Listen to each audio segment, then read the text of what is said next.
श्री शिवाय नमस्तुभ्यम। सर्वपितृ अमावस्या के लिए एक कटोरी चावल वाला उपाय जानते हैं श्री प्रदीप मिश्रा जी से।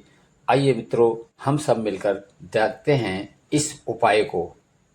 श्री शिवाय नमस्तुभ्यम। महाराज, आप सभी लोग जानते हैं कि 21 सितंबर 2025 को सर्वपितृ मोक्ष अमावस्या है और इस दिन सभी लोग एक चावल की कटोरी वाला उपाय करते हैं। जिन लोगों ने भी पिछले साल इस उपाय को किया था, आज उन लोगों के पास किसी चीज की कमी नहीं है। इसलिए आप सभी लोगों को इस बार ये चावल की कटोरी वाला उपाय वापस से करना है।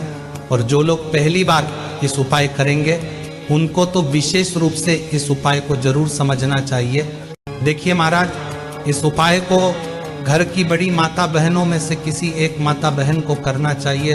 अगर किसी कारणवश घर में माताएं बहनें उपस्थित ना हो तो उस जगह पर फिर घर का कोई बड़ा सदस्य भी इस उपाय को कर सकता है। महाराज, एक बात और हम आपको बता दें कि इस बार जो पितृपक्ष की अमावस्या है, इस दिन सूर्य ग्रहण भी रहने वाला है। इसलिए इस उपाय को करते समय सूर्य ग्रहण का समय आपको जरूर ध्यान रखना है, क्योंकि सूर्य ग्रहण की शुरुआत से पहले पहले आपको उपाय करना पड़ेगा। वैसे महाराज, इस उपाय को करने का जो समय है वह शाम को 6 बजे से शाम 7 के बीच में है। अगर किसी कारण से आप लेट हो जाते हैं तो रात 8 बजे तक भी आप अपने इस उपाय को कर सकते हैं। महाराज, अगर कोई किसी कारणवश इस समय से भी लेट हो जाता है तो वो रात को 10 बजे से पहले पहले इस उपाय को कर ले, क्योंकि 21 सितंबर को रात 10:59 से सूर्य ग्रहण की शुरुआत हो जाएगी। इसलिए आप इस उपाय को जल्दी से जल्दी करने की कोशिश करें। देखिए महाराज, एक चावल की कटोरी वाले उपाय में आपको एक चीज तो समझ आ रही हो कि इस उपाय में हमें एक चावल की कटोरी लेना है। तो घर की बड़ी माता बहनों में से कोई भी एक माता बहन शाम को 6 बजे के बाद पितृ अमावस्या के दिन अपने घर के रसोई घर में से खाली कटोरी ले। उसके बाद उसमें अपने ही घर के रसोई घर से चावल भर लें। कटोरी के अंदर चावल आपको फुल भर लेना है और ये चावल आपको कच्चे लेने हैं। अब आपको इस चावल की कटोरी के बीचों बीच चावल के ऊपर एक कपूर का टुकड़ा रखना है। यहाँ पर कई सारी माताएं बहनें ये प्रश्न करती है कि ये कपूर का टुकड़ा कौन सा होना चाहिए। तो देखिए, बाजार में आपको 2 तरह का कपूर मिलता है, पहला टुकड़े वाला और दूसरा गोली वाला। तो जो कपूर आपको मिल जाए वो लेना है, पर जो भी कपूर हो वो असली होना चाहिए। महाराज, अब अगर आपने कपूर का टुकड़ा लिया है तो मीडियम साइज का कपूर का टुकड़ा तोड़कर चावल के बीचों बीच रख दो, या कपूर की गोलियां ली है तो 3-4 गोलियां कपूर की लेकर चावल के बीचों बीच रख दो। अब आपको इस चावल की कटोरी को शाम को 6 बजे से 7 बजे के या रात 10 बजे के पहले पहले अपने घर के दरवाजे पर रखनी है।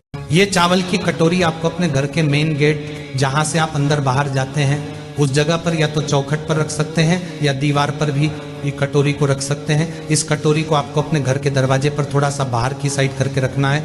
महाराज, अब चाहे आप चौखट पर रखें या दीवार पर, ध्यान आपको ये बात रखना है कि ये चावल की कटोरी पूरी अमावस्या की रात आपके घर के मेन गेट पर रखी रहेगी।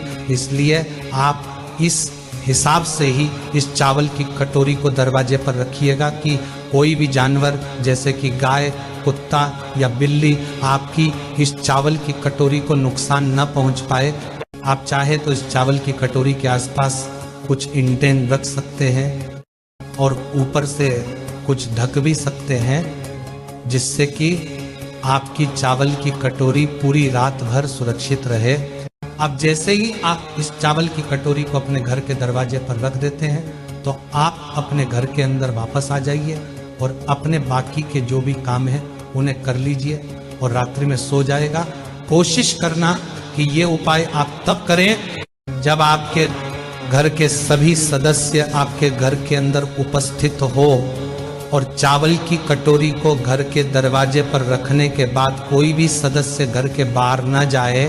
अब आप इस एक चावल की कटोरी को पूरी रात भर के लिए अपने घर के दरवाजे पर छोड़ दें कि और अगले दिन सुबह शारदीय नवरात्रि शुरू हो जाएगी, यानी कि एकम लग जाएगी। तो आपको सुबह जल्दी उठना है और स्नान करना है। और अब आपका सबसे पहला काम इस उपाय को पूरा करना रहेगा, जिसमें आपको स्नान करने के बाद अपने घर से एक माचिस उठानी है और सीधा उस जगह पर चले जाना है जहां पर अपने घर के मेन गेट पर इस चावल की कटोरी को रखा हुआ था। अभी आपको इस चावल की कटोरी को ना छूना है और ना उठाना। और जब कपूर जल रहा हो तो उस समय आप अपने पितरों से अपने लिए प्रार्थना करें, अपनी गलतियों के लिए क्षमा मांगे।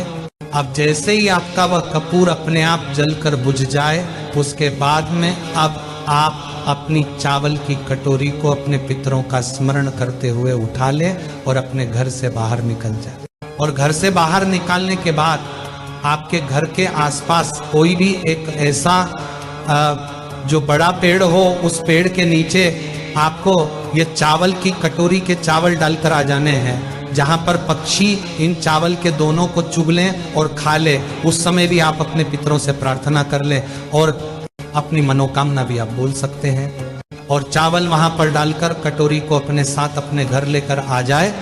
महाराज, अब आपका ये एक चावल की कटोरी वाला उपाय पूरा हो जाता है। देखिए महाराज, ये जो उपाय है ये शारदीय नवरात्रि के पहले जो पितृ की अमावस्या पड़ती है उसी दिन किया जाता है। इसलिए साल में यह उपाय सिर्फ एक बार किया जाता है। इसीलिए लोग इस दिन का और इस उपाय को करने का बहुत बेसब्री से इंतजार भी करते हैं। इसीलिए आपके पास एक मौका आया है, आप इसका फायदा जरूर उठाएं। और जो भी लोग पितरों के 16 दिनों में अपने पितरों के लिए, पूर्वजों के लिए कुछ ना कर पाए हो, अगर वह भी पितृपक्ष की अमावस्या के दिन इस एक चावल की कटोरी वाले उपाय को कर लेते हैं तो उनके पितृ, उनके पूर्वज उनसे प्रसन्न होकर ही इस पृथ्वी से जाएंगे और इसके ऊपर पितृदोष भी होगा, वह भी उपाय से दूर हो जाएगा। मित्रों, ये थी एक छोटी सी जानकारी। ये जानकारी आपको कैसे लगी हमें कमेंट्स करके जरूर बताइएगा। कमेंट्स में हर हर महादेव, जय श्री कृष्णा, राधे राधे जरूर लिखिएगा। और आपको ये जानकारी अच्छी लगी हो तो वीडियो को लाइक करें, अपने मित्रों को शेयर करें। और अभी तक आपने हमारा शिव अमृत स्टोरी चैनल सब्सक्राइब नहीं किया है तो चैनल को अभी सब्सक्राइब करें। आपने अंत तक वीडियो देखा इसके लिए बहुत बहुत धन्यवाद। जय श्री कृष्णा, राधे राधे, हर हर महादेव मित्रों।